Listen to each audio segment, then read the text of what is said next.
Chers amis, bonjour. Nous sommes maintenant dans la paracha Vayetse et on va découvrir donc, ou redécouvrir, Yaakov et Esav.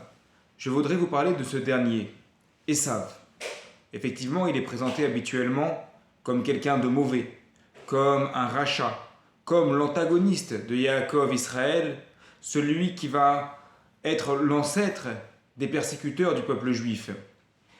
Mais lorsqu'on s'attache à l'histoire, eh bien, personnellement, je ne peux pas m'empêcher d'avoir un peu de peine pour Esav. Parce que, effectivement, il apparaît comme un rustre, mais d'un autre côté, on voit qu'il met beaucoup de zèle à servir son père, Yitzhak. Et d'ailleurs, les Rachamim nous le rappellent. Rabban Shimon ben Gamiel a dit: j'ai essayé de servir mes parents, mais je n'ai jamais réussi à arriver au niveau d'Esav, qui faisait vraiment chaque chose que son père lui demandait.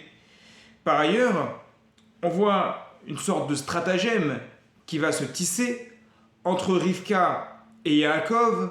Esav qui est donc complètement mis à l'écart, mais pourtant Rivka c'est sa mère. Donc on se dit, je me dis personnellement lorsque je lis ça, mais qu'est-ce que ça doit être dur pour un fils de se sentir mal aimé par sa mère, voire de se sentir rejeté. Sa mère qui fomente un plan contre lui en s'associant à son frère. Mais comment il doit souffrir de cela?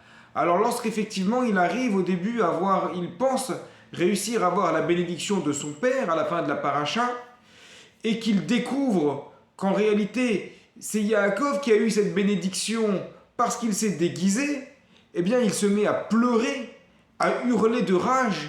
Et là aussi, j'ai envie de dire, on le comprend. Qui n'aurait pas réagi de la sorte? De se sentir trahi par son frère, par sa mère, et maintenant par son père, alors que son père c'était le seul qui lui montrait un semblant d'affection, c'était le seul qui faisait attention à lui, et le voilà vraiment qui se sent mis à l'écart de la famille. Alors lorsqu'on regarde la paracha, avec cette lecture qui est une lecture du pshat, une lecture vraiment du sens simple, et en même temps, je dirais une lecture quelque peu psychanalytique d'Esav, on se dit, mais Esav c'est une victime en réalité. Esav c'est quelqu'un qui a ressenti cette douleur, cette souffrance d'être mis à l'écart de la famille, d'être trahi par son frère, par sa mère, et finalement de ne pas recevoir la bénédiction de son père pour une raison qui paraît assez étonnante. Son père lui dit: désolé, je ne peux pas te donner cette bracha-là, je l'ai déjà donnée à l'autre. Mais c'était pas moi, c'était moi qui devais la recevoir. Donc il comprend pas, il s'énerve, il crie, et là il jure de tuer son frère, il jure de tuer Yaakov, et c'est de là que va venir la haine de Esav pour Yaakov, bien qu'elle va s'atténuer par la suite lorsqu'on verra dans les semaines prochaines, lors des retrouvailles un peu plus tard entre Esav et Yaakov. Il me semble que la leçon que l'on peut tirer de ce comportement de Esav, c'est un peu ce qu'on avait vu entre Caïn et Havel. On comprend que Caïn était jaloux parce que l'offrande de Hevel a été acceptée mais pas la sienne. Il ne savait pas comment offrir une bonne offrande, il ne le savait pas. Mais il s'est énervé. Pourtant, Hachem l'avait prévenu, lui avait dit: attention, tu as deux possibilités maintenant, je comprends que tu es vexé. Donc soit tu travailles sur toi-même, et auquel cas tu pourras marcher dans le bon chemin, c'est bien. Soit tu te renfermes sur toi-même, et c'est de la haine qui va sortir, mais à ce moment-là, la faute est tapie à ta porte.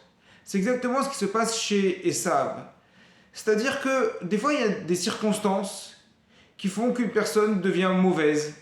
Il y a un contexte, il y a un sentiment de trahison, il y a des blessures de la vie. Et parfois, on va ressentir des blessures de la vie, on va avoir envie de tout envoyer en l'air, voire même à nous-mêmes de blesser en retour. Mais la Torah nous dit ici: non, pas du tout.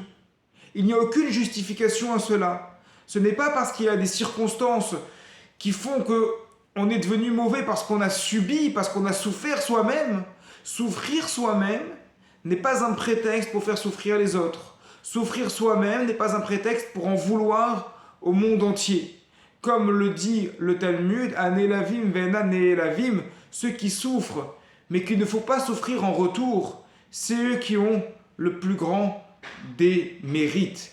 Donc, effectivement, c'est Esav, on le comprend, on comprend que c'est difficile pour lui, mais ce qu'on ne comprend pas et ce que la Torah n'accepte pas, c'est que parce qu'il a souffert, et il y a une souffrance qui est vraie, qui est réelle, et bien du coup sa réaction va être la violence.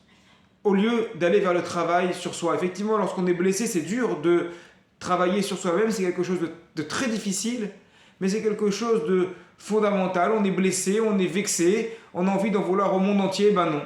On se retourne vers nous-mêmes, on doit se retourner vers nous-mêmes et on doit essayer de faire un travail sur nous-mêmes pour essayer de progresser, de marcher droit, d'avancer vers Akadosh Baruch Hu, vers la Torah et vers les mitzvot. Shabbat Shalom à toutes et à tous.